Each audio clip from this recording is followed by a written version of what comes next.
Hello,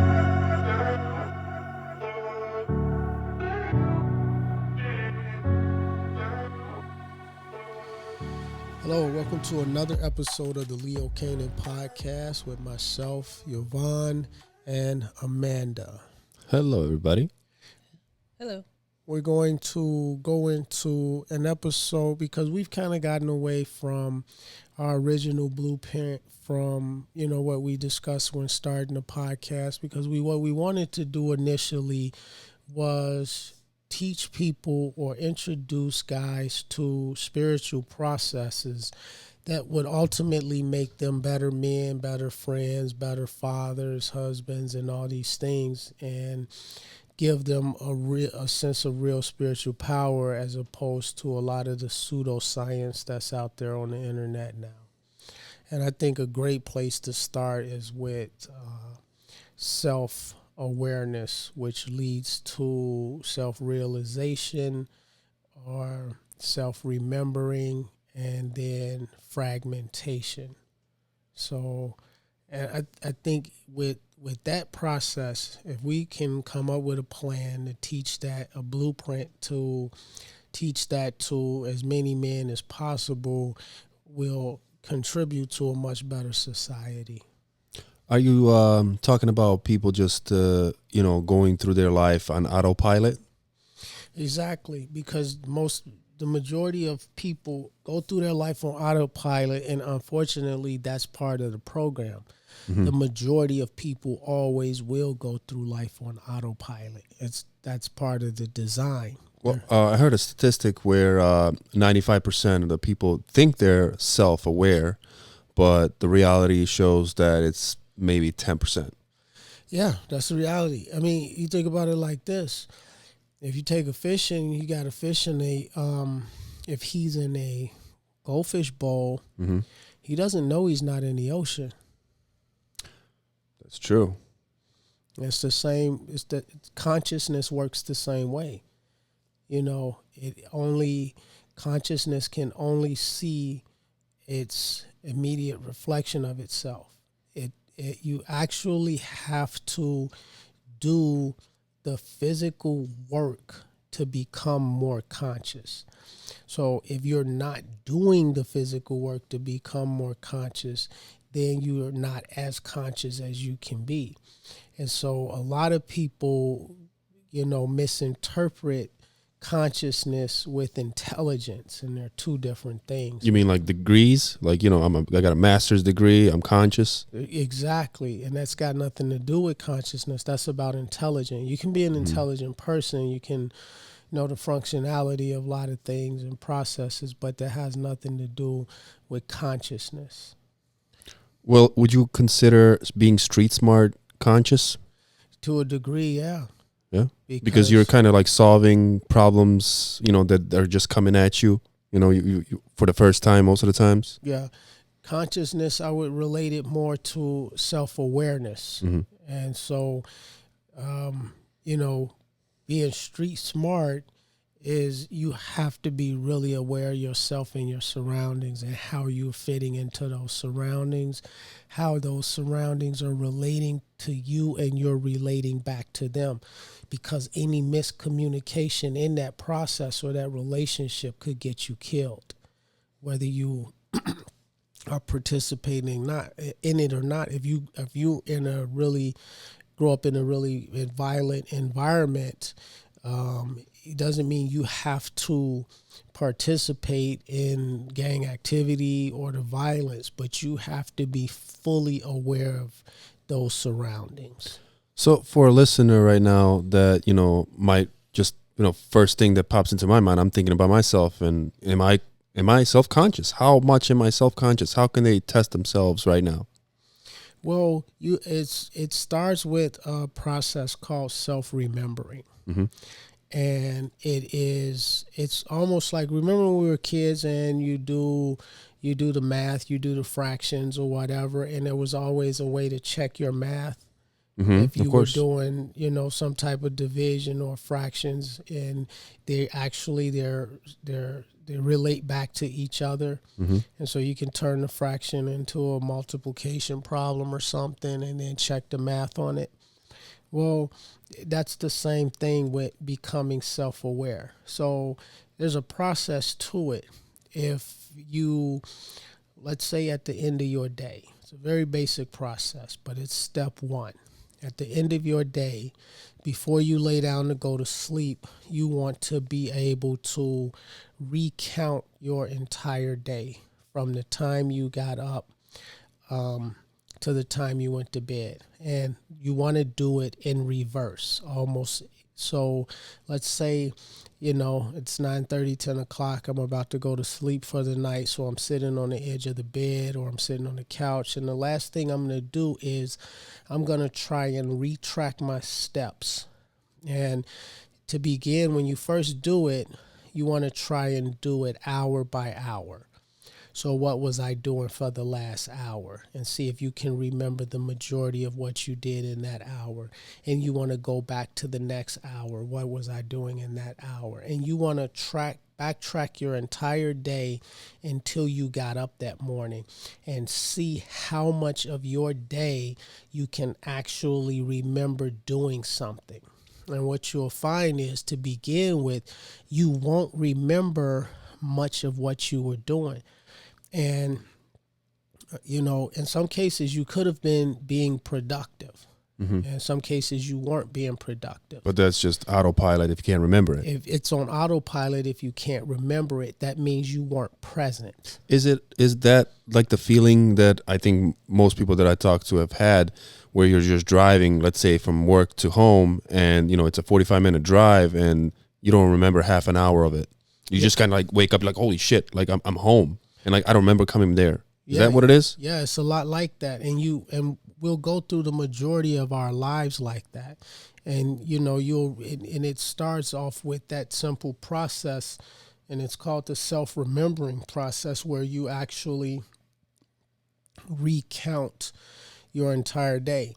And so, leave in the comments if you're interested in purchasing the workbook, because we're developing a workbook for this. It's going to be in our store to help you go through the self-remembering process that can ultimately lead to self-actualization. And what happens at self-actualization is, which is the end result. And, it can take a year, it can take a couple years.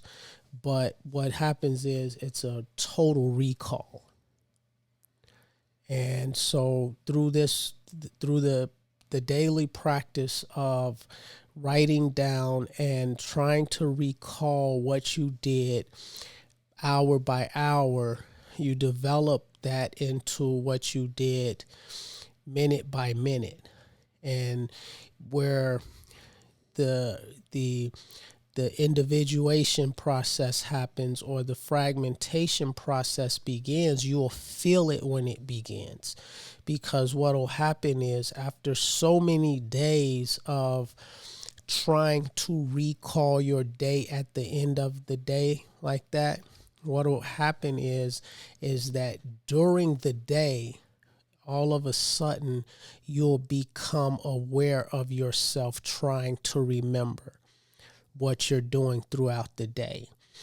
Do you mean like, let's say it's 3 p.m. and you're kind of like already looking back at what you've done that day? And but what you're doing is, the process starts where you just go through your day, and then at the end of your day, you try to recall your whole day. Right. What begins to happen is as you're going through your day, you become aware that you're supposed to be remembering everything you're doing that day. And what begins to happen is you'll fade in and out of the process initially, but because it's a muscle, the whole thing is like these muscles that have to be worked out, and they have to, if they're not exercised, they atrophy just like any other muscular system. But with regular exercise of this process, these muscles become really strong. And what you'll notice is that throughout the day, you will be present you'll be present and aware of yourself in a different way. It's a different form of accountability. It's a different form of being fully present. And you hear a lot of, like Eckhart Tolle and a lot of different spiritual teachers talk about being present. This is, if you're not going through the exercises of being present, you can't hold it. And this is what they mean by staying present, because once you realize that throughout the day, the end of my day, I'm constantly forgetting what I was doing throughout the day, you all of a sudden it'll click and you'll see that you're starting to be aware of yourself throughout that day. Once you are fully aware of yourself and fully present throughout the day, at the end of the day, you're going to begin to recall so much more that you were doing. One of the bonuses of this process is that your dreams are going to become much more vivid, and you'll be able to remember a lot more of your dreams, because we're dreaming all the time. We're asleep. We just, for the most part, we'll remember just glimpses, 2 minutes here, a minute there. But with this self-remembering process, you'll look forward to going to sleep, because you enter into this dream world that you control and you're fully present. Because the more you become present in this world, the more you become present in the dream world. So, going back to this self-remembering throughout the day. So, if I'm trying to practice this, and I'm going to work 9 to 5, right? So I'm home. I'm getting to my job, and I'm trying to remember through this job. But during my job, I'm just like trying. I don't really like my job, so I'm just trying to get through it and not want to remember it. Now I'm home and I'm trying to remember where I was at, what I was doing. Let's say I'm at a restaurant making food. It's all the same. Like at 4 o'clock, 3 o'clock, 2 o'clock, it's all the same to me. It's once you begin the self-remembering process, nothing is all the same. Mm-hmm. Everything that you do becomes more enjoyable. It doesn't matter what it is. It there's a different type of enjoyment to everything you do, because you're almost watching yourself in a movie. And it takes a little bit of practice, because remember, it's a muscle that you have to build on.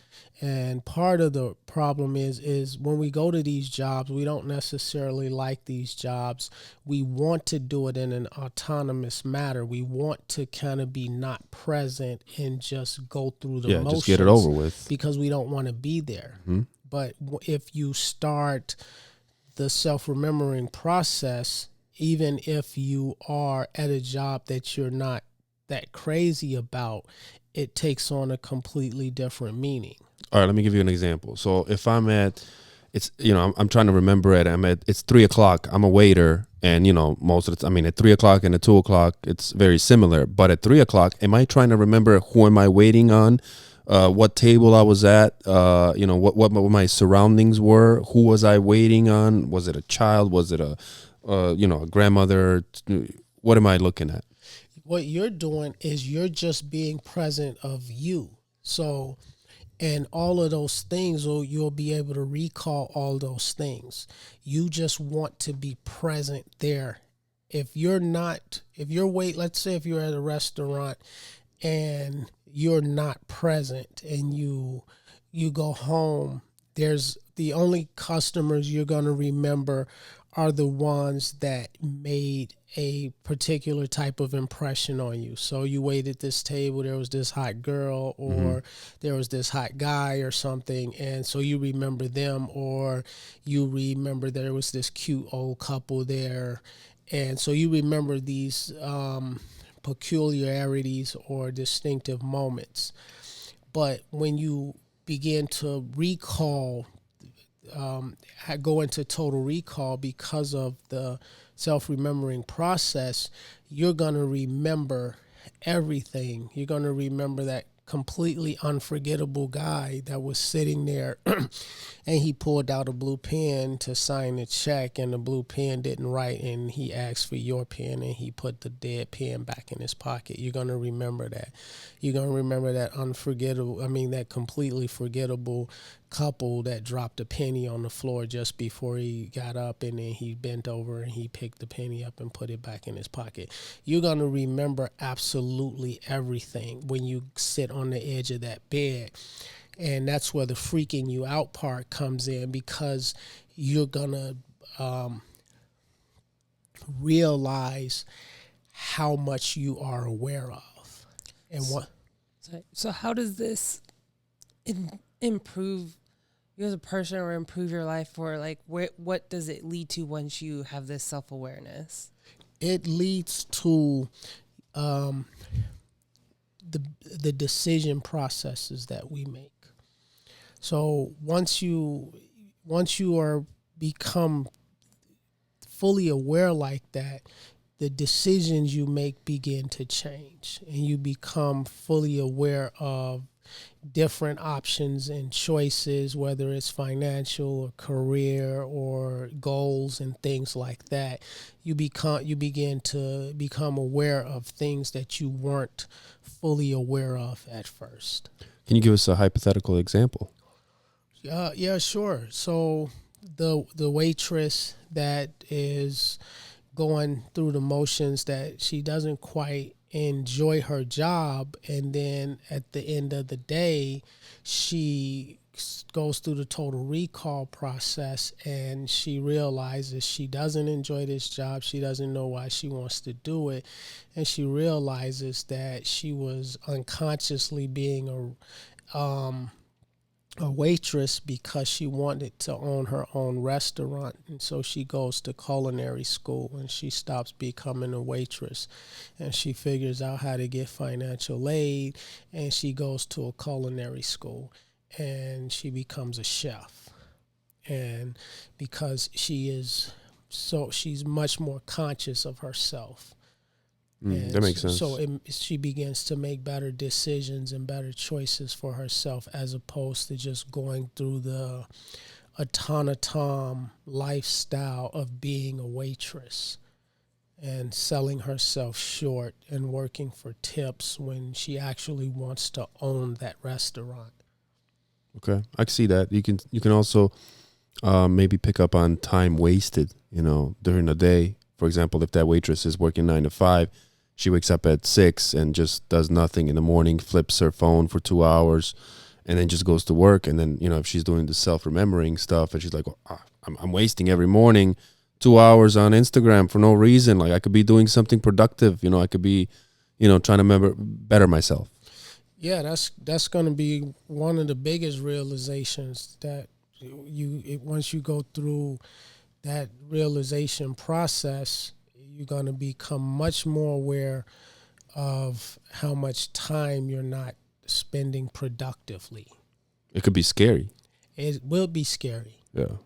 And it's why, people like Bezos and Richard Branson are running multiple businesses at one time because they don't want to waste any time.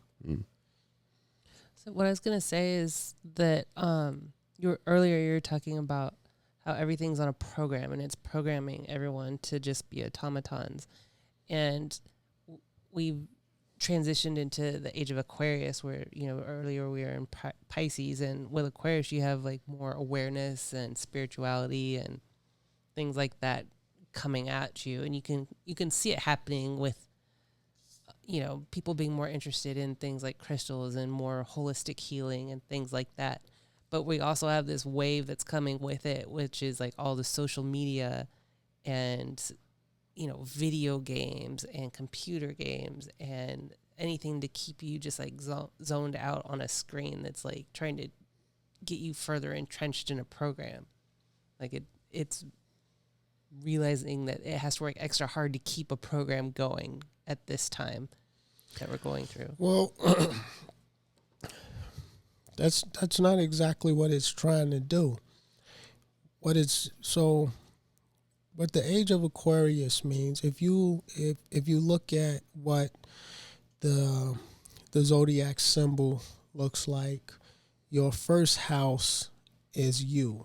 Mm-hmm. Directly below that first house is the seventh house, and that represents everything that is below you or subject to you or under your influence, etc., etc. And it also represents the people. And so as we go through that procession of constellations, when we come around to Aquarius, remember Aquarius is the symbol of the man and he's pouring out the water. Mm.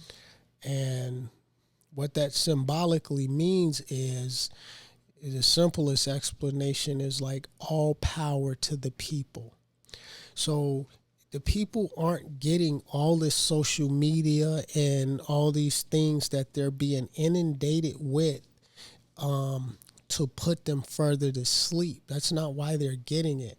They're getting it so that they can make more money. They can they can have more freedom. That they can be productive in a way where everything is coming to your fingertips now. Mm. So Does the social media, does that connect any way in positive way of being self-aware? yeah, it all does. How does it help you get self-aware? Well, let's say if you are practicing self-awareness, or if you're doing the exercises, let's take Instagram for example. Mm-hmm. You have your own Instagram page, which are what the things that you post and the little slogans or whatever you put on your page. And then you have your Instagram feed, which is going to be the people that you follow, the things that they post. Mm-hmm. So you'll be able to scroll through this feed to just look at the things that the people you post, that you follow, post. Okay. And then you have this broader page on there. And on this broader page, it's going to be not just the things that you follow or like, but the things that the people you follow, they like, and the people that they like. So it's going to be, they're probably going to go out 3, 4, 5 degrees of separation. So someone on that you follow, that he follows, the stuff that he likes is going to be on your feed. Okay. And so if you're self-aware, you become aware of how far out you're letting your attention spread out. It's so if you look at it correctly, Instagram or any social media is actually, it can be a tool to destroy you, or they can be tools to help you run a business, or help you maintain focus on the things that you're supposed to be focused on.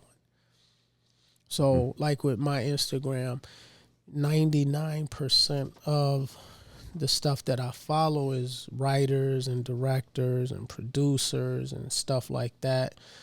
And so I can go through my feed and I can just see all of these things, because that's what I follow. Mm-hmm. And so I can see how they're building their businesses and what they're doing in their careers and what projects that they're working on and things like that. If you're not doing any of that, then you go on Instagram and it is just like walking through a virtual mall. Right. You could be following the wrong things and just wasting time on there. It's like a virtual mall. Right. That makes sense. It's we all have free will. And so everything, especially in the age of the Aquarius, it's like Marie Antoinette was killed for that famous saying, which was let them eat cake. Mm-hmm.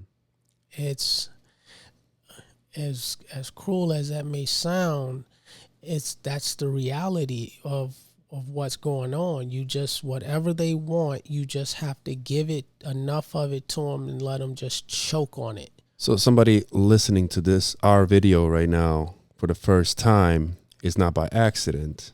It's because they were curious and it got to their feed because somebody else that they're following liked our video or listened to our video, and now they're getting it because it's going to them because they're curious about what we're talking about. Yeah, and the YouTube gods, you have the YouTube gods that are Mm-hmm. sitting on YouTube Olympus, and what they do is they build the algorithms that figure out what you like, and they figure out what these people are trying to provide. So they take a podcast like us, and we're trying to provide spiritual direction.